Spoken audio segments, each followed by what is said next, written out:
მოგესალმებით საქართველოს ეროვნული უნივერსიტეტის სეუს სატელევიზიო სტუდიიდან.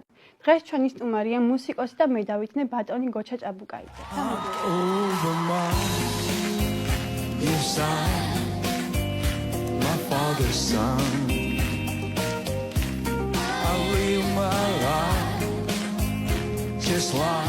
თუში კაცი ვარ, ჩემ ოჯახში მამა, ჩემი პაპა, ჩემი თუშები იყვნენ, ესენი აკორდეონზე უკრავდნენ, ღეროდნენ და ეს დავიწყე ეს ქართული სიმღერები, ეს თუშური სიმღერები რაც იყო რაღაცა. ნელ-ნელა გადავედი მე უკვე ეს კლასიკურ ქართველი კომპოზიტორების ნაწარმოებებზე. სიმართლე რო გითხრათ, ჯერ უფრო მიყვარდა ხოლმე თავიდან აწყობა რაღაც მელოდიების, მაგრამ იქიდანვე უცნაური თვისება მქონდა.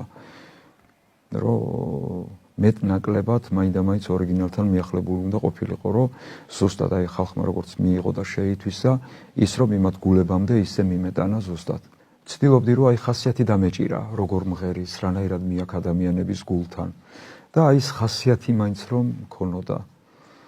მერე ქართულიდან გამომდინარე უკვე დროთა განმავლობაში მე ჯერ ანსამბლში მომიწია მოღვაწეობა, ეს ანსამბლი გახდათ მძიმე ჯვარი.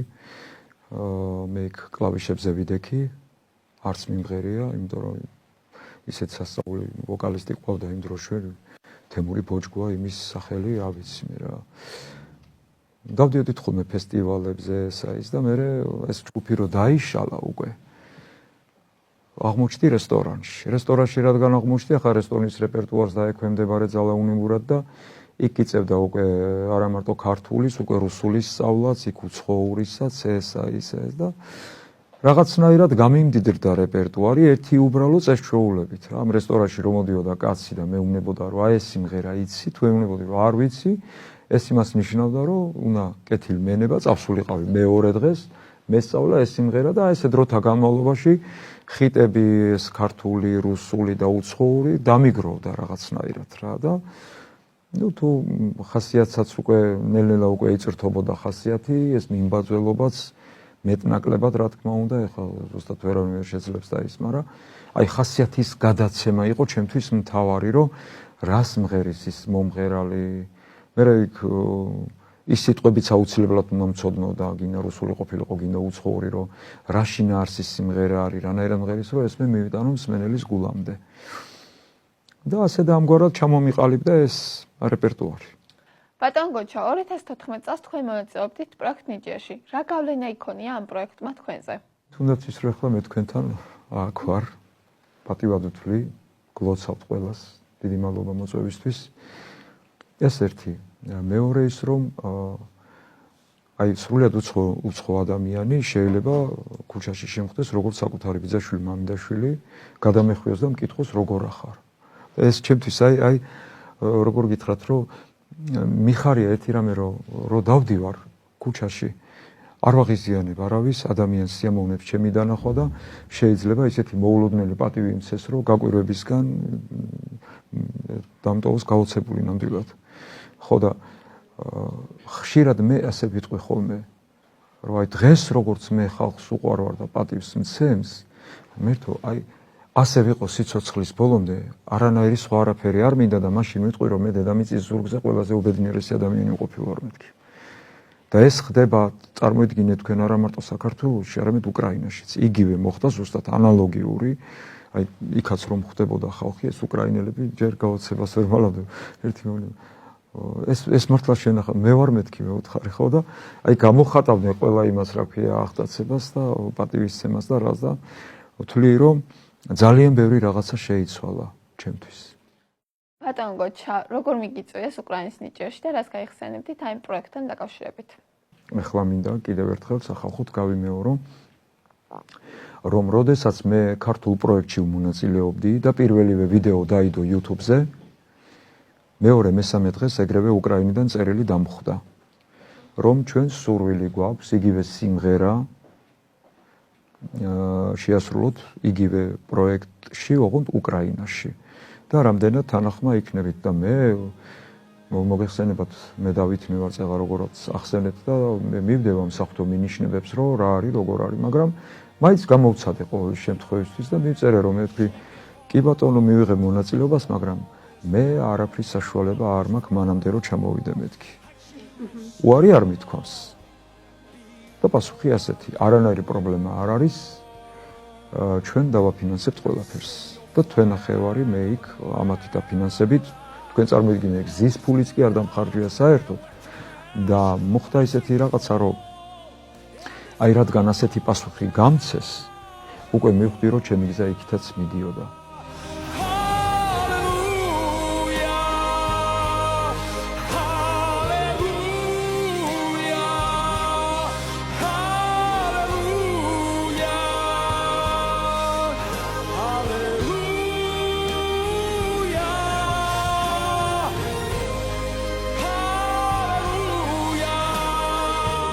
სად უფრო სრულყოფილია გოჩა ჭაბუკაიძე ეკლესიაში თუ სცენაზე? სრულყოფილება როგორ გითხრათ? თუ ერთმანეთს შევადარებთ, მე მხოლოდ შედარებითი ფორმით ვიტყვი, მე ვთვლი, რომ აი როგორ აგიხსნათ ახლა ის მოდი ასე გადმოგცემთ. მე ხო ვარ მედავითნე. და ამ დროს მედავითნეს ვარ, რომ კათედრაზე ვდგავარ და ვდგავარ ასევე სცენაზეც. ორივე შემთხვევაში ხალხთან მაქვს ურთიერთობა. ერთი სხვაობა არის, რომ სცენაზე როდესაც ვდგავარ და ვმღერი ვარ, ეს გამოსვლა მიწევს ნასვამ ხალხთან. ჩემი აუდიტორია არ არის ფხიზელი და შეიძლება არაადეკვატურად აღიქვას ეს ყველაფერი. მე უნდა ვიმღერო ამ ხალხისთვის და არა იმისთვის, რომ ან თავი გამოვიჩინო და ან ისა და ან ისა. ანუ ერთი სიტყვით, რასაც ვაკეთებ მე ეკლესიაშიც და სცენაზეც, ორივეს ხალხისთვის. და ახლა ეკლესიაში რა ხდება? ეკლესიაში უამრავი ადამიანი ლოცულობს. მაგრამ სათქმელი ღმერთთან ამ უამრავი ადამიანის პირით ერთმა უნდა თქვას. ეს გახლავთ მღვდელმსახური და ეს გახლავთ მედავითნე, რომელიც ასე ვთქვათ, თანაშემწეა ლოცვის ჟამს. და უყურეთ რა ხდება. არ გინდა ამდენი ადამიანის სათქმელი ღმერთთან თქვა მარტო შენ. და რამხელა კონცენტრაცია და რამხელა ყურადღება გჭირდება ამისთვის. და თან ისე, რომ აი ამ უამრავმა ადამიანმა შენი სათქმელი თვისად უნდა მიიღოს და შენ გისმენს. და შენ თუ ამ დროს ბუტბუტებ და რაღაცა ისე ყვები და ისე რაღაცა ლაპარაკობ, რომ ეს ლოცვასაც არ აკავს და რა, ჩემ თავზე ვამბობ. მაშინ გამოდის, რომ შენ არც ხალხს არ ასემპატიებს და ღმერთთანაც ფარისეველი და თვალთმაქცი ხარ. აი იგივე სურს ხოლმე გამავითარო სცენაზე, რომ პირველ რიგში მე უნდა დავრჩი ამით მასიამოვნები და მე უნდა შევიგრძნო, რას ვღერი ვარ და რას ვაკეთებ. და მერე უკვე მიხვდება ხალხი, მე რა გავაკეთე იმ წუთში. ამიტომ მე ვთვლი, რომ სრულყოფილი არც ერთ სფეროში მე არა ვარ, მაგრამ ვთვლი, რომ ერთნაირი დამოკიდებულება აი ამ ორივე მომენტში მიადვილებს როგორც ეკლესიაში, ასევე რესტორანში მსახურებას.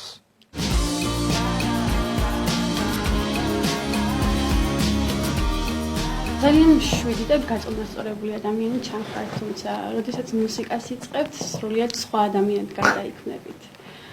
თუ შეიძლება გითხარით, როგორია გოჩა ჭაბუკაიძეს სცენის მიღმა? მე ვთქვი, რომ რადგან ხასიათის გულთან მიტანას ვცდილობ, ეს ხასიათი, ანუ მე ფაქტიურად ჩემი მოწყარი მეტყოდა ხოლმე, ამჟამად ცოცხალი არ არის ხოლმე ღმერთმა დეკანოზე თეიმურაზ ტუღუში იყო ესეთი. ის მეტყოდა ხოლმე, რომ მომღერალი პირველ რიგში უნდა იყოს მსახიობი. ის თუ მსახიობი არ არის, ვერ მიიტანს მსმენელის გულთან იმ ყველაფერს, რაც უნდა. აი, ჩემი როლები კი არის ძალიან სხვადასხვა მომღერლები არიან. ზოგი გაწონასწორებულ სიმღერებს ვღერის, ზოგი აფექტშიც ვარდება, ზოგი ესე ახლა მაგალითად თუ კოკერის ვარიანტს ავიღებთ. ბევრჯერ მთხოვეს მე სხვათა შორის, რომ კოკერის სიმღერები მემღერაა. და ვფიქრობდი, რომ ეს რანაირად უნდა შევძლო, კაცო ადამიანი ამხელა ენერგიას აფრქვევს სცენაზე და მე როგორ და რანაირად, იმიტომ რომ ჩემი ტემბრი უფრო სხვანაირი იყო ხოლმე. უფრო მშვიდი, უფრო გაწონასწორებული, სხვანაირ სიმღერებს ვღეროდი ხოლმე. ხო და ნუ აი ამ კოკერით მოხდა ფაქტიურად ჩემში გარდატეხა. იმიტომ რომ მერე წამოვიდა უკვე სმოკიც, მერე წამოვიდა სხვა ესეთი ჯგუფები, რომლებიც ძალიან მიყვარს, ელტონ ჯონის თუნდაც ეს სტინგი და ესეთი რაღაც. ხო და აი სცენის მიღმა მე ვარ ისეთი, როგორიც არის ამ წუთში ჩემი პროტოტიპი, ვისი სიმღერაც უნდა გავიტანო. ზოგი დამცინის ხოლმე შენ რომ ენთუზიასტი ხარ რომ ვისაუბრებია გახვალო და ხან ისე დადგებიო და თითქოს მილიონი გადაგიხადესო და რა ვქნა მე ვთხარ ჩემთვის მილიონი ამ შემთხვევაში ის სულიერი შვება რასაც ვღებულობ ხო და ამ დროს რა არის ის სულშიც გაორება არ ხდება სულში რო გაორება არ ხდება შენ ხარ გახსნილი საზოგადოების წინაშე და გახსნილ ადამიანს საზოგადოება უფრო ადვილად ღებულობს ვიდრე ნაძალადევ მომღერალს რო აი ის რაღაც თუნდაც რო პლუსზე პირს გააღებს და მღერის მე მაგალითად ნათქვამი მაქვს რომ აი უკანასკნელ ხმაზე ვიხავლე და პლუსს თავი მღერებ იმიტომ რომ და სხვათა შორის მე აი რომ მიიღებენ ხოლმე ვიდეოებს და რაღაცებს და შეიძლება ეს ავტვირთო და რაღაც ბევრიც მინახავს რომ აი მაგალითად ჩემი ხან ისეთი ნამღერი აუტვირთიათ ხოლმე YouTube-ზე რომ მიფიქრია რომ ალბათ ან ხმა არ მქონდა იმ დღეს ან ისი არ ვიყავი ან ასე არ ვიყავი მაგრამ სამაგიეროდ ხალხმა იცის რომ მე ყოველთვის ცოცხლად მღერი ვარ და ცოცხლად ნამღერი კიდე ბატონო ეს არის აი ასეთი ვარ მე ბუნებრივი და რადგან აი ბუნებრივად მღებულობს ადამიანი ამიტომ ის იმ სიყვარულს ვერანაირი ანგარება ვეღარ აბრკოლებს რაც აი ჩვენ ორ ადამიანს შორის ხდება და ამიტომ მეც თავისუფლად ვარ და ისიც თავისუფლად ჩემთვის ცნობილია რომ ლექსების წერისათვის დაკავებული თქვენთვის რომ მნიშვნელოვანია მუსიკა თუ ლექსები აი ლექსებს რაც შეეხება მე ხანდახან მერიდება ხოლმე ის რა ქვია რომ მაგრამ უბრალოდ მე რას ვაკეთებ ახლა გეტყვით მოგეხსენებათ მე ვარ ესე იგი მე დავითნე და კითხულობდი ხოლმე ფსალმუნებს ეს და ის და თავიდან წამოვიდა სასულიერო ლექსები აი მაგალითად იესოს სახელზე და ყველაზე პირველი და მე ვთვლი რომ რაც დამიწერია იმ სასულიერო ლექსებიდან ყველაზე ძლიერს გეტყვით ახლა ეს იყო ერთ სტროფიანი ლექსი გუშინ ჯვარს გაცვი დღეს აღსდეკ ხვალ განსჭიძე ხორციელსო ცრუს და თავმოთნეს მართალი ბაგე მომმადლე ტკბილო ქრისტე იესო ხო და ეს ერთით კი არ დამთავრდა გაგძელდა და გაგძელდა და გაგძელდა და გაგძელდა და ესე იგი რომ დავითვალე რაოდენობა 365 აღმოჩნდა ესე იგი გამოდის რომ წელიწადის ყველა დღეს მე მქონდა უკვე ფაქტიურად ლოცვა ლექსი გამზადებული ეს სასულიერო რაც შეეხება და მე ნელ-ნელა შევატყე რომ უკვე საეროც წამოვიდა დავიწყე თავიდან ისე ვერც სტროფიანები საეროსაც გეტყვით აი მაგალითად ყველაზე კარგი მე რაც მიმაჩნია რომ იყავი ვინც ხარ და ნუ თამაშობ ნუ ირგებ ნიღაბს ყალბსა და ნაცაც შენ რომ გამხილებ ჩემ თავზეც ვამბობ ხალხს შევაყრით თვალებში ნაცარს აი ესეთი რაღაცები მოდიოდა ხოლმე ვაფიქსირებდი ამ ყველაფერს და მე წერდი და ვამბობდი რომ ეს არის ხალხო უბრალოდ ეხა მე ლექსები კი ახსენე და ის მაგრამ პოეზია და პოეზიის ნიჭი და პოეტი და რა და ეს სხვა განზომილება და სხვა რაღაცა ეს იმათი განსაჩელი იყოს თვითონ ხო და რა ვქნა ხო და მე უბრალოდ ვამბობ რომ ვაფიქსირებ იმის გულისთვის რომ იქნებ ვინმეს რაღაცა კეთილი თესლი ჩავარდეს გულში და რაღაცა სარგებელი ეყოს მხოლოდ ამისთვის და ახლა ღვთისმადლით სოციალური ქსელი კი გვაძლევს მაგის საშუალებას რომ შენი ნააზრები გადაიტანო და მრავალს გააცნო მე არ ვაძალებ არავის არც ნიშნავს თქვენ წარმოიდგინეთ რომ აი გინდა თუ არა წაიკითხე და ასე გააკეთე და ისე გააკეთე მიდევს უბრალოდ ჩემ გვერდზე თუ ნახავს მოიწონებს ისა რა ქვია მოიწონებს კარგია არ მოიწონებს და რა ვქნა ახლა ყველას არ მოეწონება რა ერთ მშვენიერ ქრისტეშობის ღამეს ჩემთან წამოვიდა ასე ვთქვათ რა ვიცი ანგარიში მიუცემლად დავიწყე ესე წერა სახარება არის ეს რო დავწერე და წამოვიდა ესე იგი ლექსები და შემდეგ გაგრძელდა ასეთნაირად რომ აი მოდიოდა მაგალითად გარკვეული წესით სახარება ხო იკითხება ეკლესიაში და ეს ჩემთან მოდიოდა სამ ნაწილად მოდიოდა ჯერ რაღაც სწავლება მე სახარების გაგრძელება და შემდეგ ერის დალოცვა დღის წმინდანებით აი ერთ-ერთ ახლა მე თქვენ წაგიკითხავთ ზუსტად იგივე მიმდევრობით თან დიდი პატევია ეს არა რას ლაპარაკობ პირიქით ახლა მე მალობა რომ მაქვს ამის საშუალება რომ ჩემ საყვარელ ადამიანებს ეს წაუკითხო პირდაპირ ეთერში ასე ვთქვათ იწყება ასე. არასოდეს არ დაკარგო. ღვთისარწმენა, ჩემო კარგო. რაც შენ სულისთვის არს სარგო, ცდილობს იგი რომ მოგაგოს. შეიძლება იყოს მწარე, მაგრამ ამით არ გამწარდე. რადგან არ გოსულსა შენსა, გადარჩეს და არ წარწყდესა. ვიდრე იტყვი რა იგიხმდეს, ღმერთი უთქმელად მიგიხვდეს. წამდეს, ოღონდ არ დაგტოვებს, მარადარს შენ სიახლოვეს. მივიდნენ და უთხრეს ქრისტეს, რომ ხედავენ ხალხს სამშიერს, ებრალებად ქალიც ბავშვიც განუტევოს თავის სახლში. ღმერთი არ ვისარაკავებს, აიძულებს არ ცავალებს. ვინც ნებით მასთან არ რჩება, წარწყდება, ვერ გადარჩება. არ წავიდა მისგან ერი, დაქანცული და მშიერი. 5 პურითა და თევზით 5,000-ცა საზრდელი. ირწმუნე და არ დაკარგო, ღვთის იმედი გამომხსნელი. უწყოდე რომ შენთვის სარგო გამოწვდილარს მისგან ხელი, ამ ხელებით ელოდება უძღებ შვილსა მამა ტკბილი, გამოზარდო სული ღმერთმა ძის ხორცით და წმინდა სისხლით. ოღონდ იგრძნოს და განიფრთხოს მომხიბვლელი სოფლის ძილი, გონებაში აღიდგინოს რომ არს დიდი ღვთისგან ქმნილი, რომ მიიღო სასიცოცხლო ძალები და მისგან სულის, მისგან აქვს არ გაიოცოს ქვეყნად ნიჭი სიყვარულის.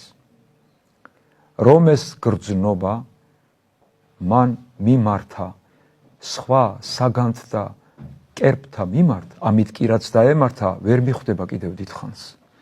სანამ თვით არ მოეგება გონს, უძღების სოფლით შვილი, ბოლო აღარ მოეღება მის უგუნურ დრტვინმა ჩივილს. მოგცეთ ღმერთმა იმის ხსოვნა, თუ რისთვის ხართ მოვლენილი. შეგეწიოთ ცრემლიც, ლოცვაც, წმინდა ზლატა მოგლენელის. აღიდგინოთ თქვენს ხსოვნაში სიყვარული ოდინდელი, გიხსენიებთ თვის ლოცვაში წმინდა ანტონ ჭყონდიდელი. იხარეთ და დაგიმარცხდეთ, მტერი თქვენი თვითმპყრობელი, თქვენთვის იღწვის, კვლავ იღვაწებს ივერიის ღვთისმშობელი. ძალიან ძვირფასია. გაიხარეთ. აღმესი მადლობა. საზღვარგარეთიდან ბევრი მოწვევები გაქვთ. რატომ არ არჩევთ იქაურ ცხოვრებას? რა არიცით, მე ისეთი დიდი და უცნაური საჩუქარი მივიღე ღვთისგან, რასაც ქვია ხალხის სიყვარული და მით უმეტეს ქართველი ხალხის სიყვარული. ეს არ არის ადვილი ამბავი ქართველმა ხალხმა, ასე მასობრივად ყველამ რო შეგიყვაროს. არ არის ადვილი. და ამიტომ გეტყვით, კი, არა გეტყვით. ანუ როგორი მომენტია, იცით, რომ რადგან მე ხალხმა ასე შემიყვარა, მე მას არაფრის და ვერაფრის ფასად ზურგს ვერ შევაქცე. მირჩევნია საქართველოში დავრჩე, აქ ვიცხოვრო, ნუ ვიქნები სცენის დიდი მომღერალი, ვიყო ისევ რესტორნის მომღერალი, მაგრამ ხალხს ისევ უყვარდ.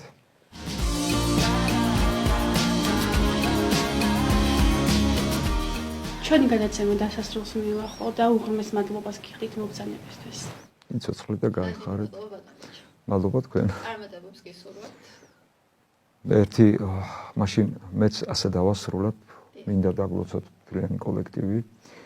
წარმატებები გისურვოთ და ისევ ჩემი ერთსტროფიანი ლექსით დავასრულებ. უფალმა მოგცეთ მშვიდობა მადლი, სიკეთე სიტკბო და სიხარული. სიბრძნისა სიტყვა, ალალი თვალი, რწმენა იმედი და სიყვარული. დავიცვლი და გახარებული ყოფილიყო. მადლობა თქვენ.